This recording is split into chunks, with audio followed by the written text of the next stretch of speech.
Olá, seja bem-vindo. Estamos iniciando mais um Repensar, que destaca hoje mais um livro interessante, importante para o nosso aprimoramento.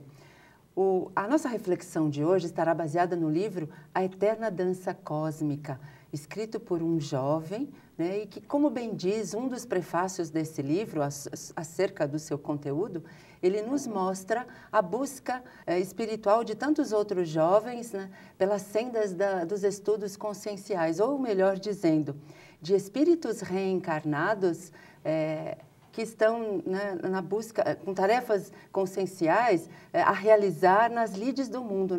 Então, é uma trajetória bonita, difícil, importante para tantos outros espíritos que estão, talvez, numa mesma situação que esse jovem que vai estar conversando aqui conosco. Nós temos a alegria de apresentar a você Guilherme Romano.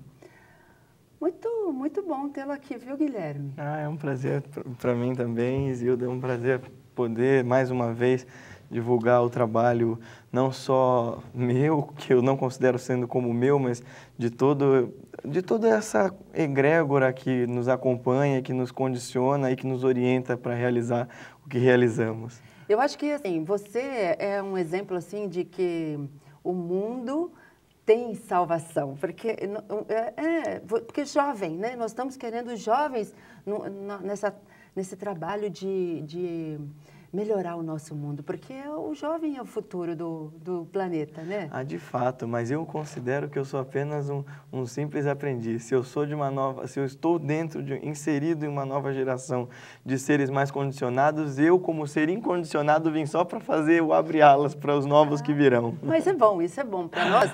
É um estímulo importante, é um consolo, de ver que, como herdeiros que somos de nós mesmos e que podemos voltar a este mundo em outras vidas, então a gente percebe que ele está ficando em boas mãos. Isso é muito bom, não é mesmo? Espero que sim, espero que sim. Bom, Guilherme, vamos falar dessa sua trajetória, que é o objetivo do livro, não é isso? Sim. Na verdade, o que acontece? A Eterna Dança Cósmica, o pessoal fala para mim, mas é uma autobiografia. Eu falo, olha, ele tem um pano de fundo autobiográfico. Certo. Mas o que acontece com essa história é que eu quis, de alguma maneira, passar os ensinamentos dos meus mestres. E aí eu pensei, enquanto eu escrevia, de que maneira eu colocaria essas coisas, ensinamentos tão profundos e tão ricos, de modo que o leitor fosse falar assim, nossa, como alguém com a sua idade teve acesso a tudo isso? Me prova que você vivenciou o que você está ensinando, porque o que a gente mais tem hoje, Isilda, é aquilo que a gente brinca na nossa casa, são papagaios espirituais. Exato. A gente repete ensinamentos belíssimos, mas não sabe aplicar cada um deles. Então, eu precisei, e esse foi o objetivo, dar uma ênfase em como cada um desses mestres me apresentou esse conteúdo para que ele pudesse ser mostrado de maneira prática. Então, mas esse seu começo, para chegar até onde você está hoje, foi um começo um pouco difícil, Eu acho que foi bastante, porque a gente brinca, ser médium já é complicado. Ser médium e bem pequenininho é bem mais complicado. É mais complicado. Mas então eu acho que quem lê o livro e que esteja passando por uma situação, principalmente pais, eu acho que pais, quando a criança ainda está numa tenra idade, 3 anos, 4 anos, que ainda não consegue ler um livro, desse nível, eu acho que os pais vão ter uma orientação, um fio de esperança que tudo vai se acomodar na vida, não é isso? De fato, isso aconteceu lá em casa também, A gente sempre achou que a coisa ia diminuir. Uma hora eu ia parar de ser médium, mas não aconteceu, e tanto que até hoje estendo esse trabalho. E a gente sempre diz lá que uma coisa que me comove muito é quando o caso do desequilíbrio mediúnico é com crianças.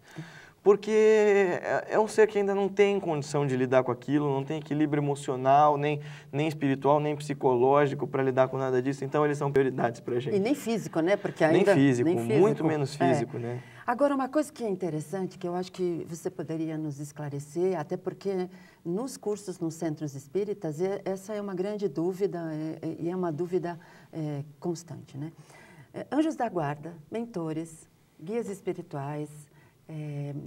Mestres, gurus. Mestres, gurus, Você fala tudo isso no livro, você vai explicando, mas eu acho que falar um pouquinho fica mais fácil das pessoas assimilarem, né, essa diferença. Ah, sim, e é fundamental entender a diferença entre cada uma das coisas, né? Por exemplo, o prefacista, um dos prefacistas do meu livro, que é o Wagner Borges, professor Wagner Borges, ele, como veio da tradição do Valdo Vieira, que trabalhava com o Chico, eles chamam os amigos espirituais de amparadores. Certo.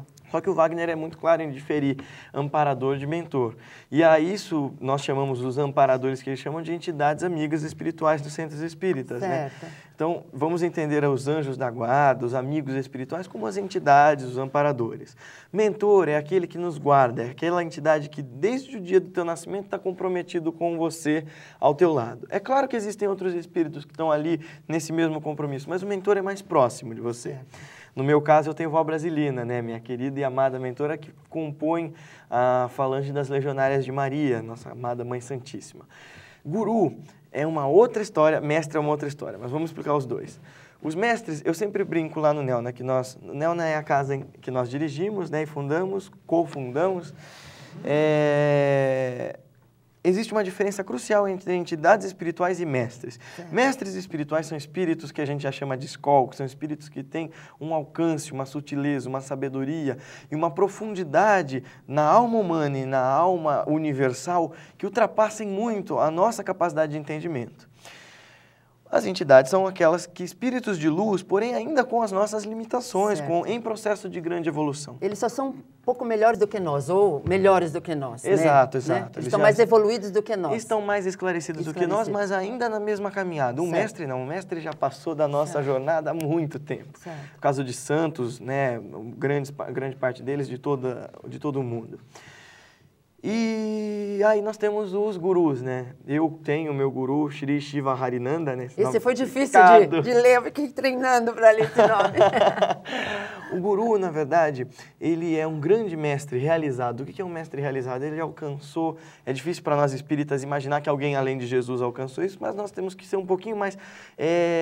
um pouquinho menos preconceituosos no nosso olhar e acreditar que se todos estamos em evolução constante e ininterruptamente...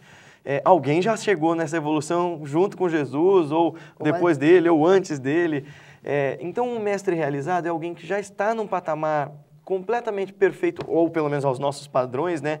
Ao nosso ver, ele já não tem mais nada a construir, eu não sei se no nível de Jesus ele ainda tem o que evoluir, e que ele toma para si o cuidado de nossas vidas, né? Mas você vai continuar explicando isso daqui a pouco, tá bom, Guilherme? Ah, claro. Nós vamos a um breve intervalo e voltamos com essas explicações importantes para todos nós.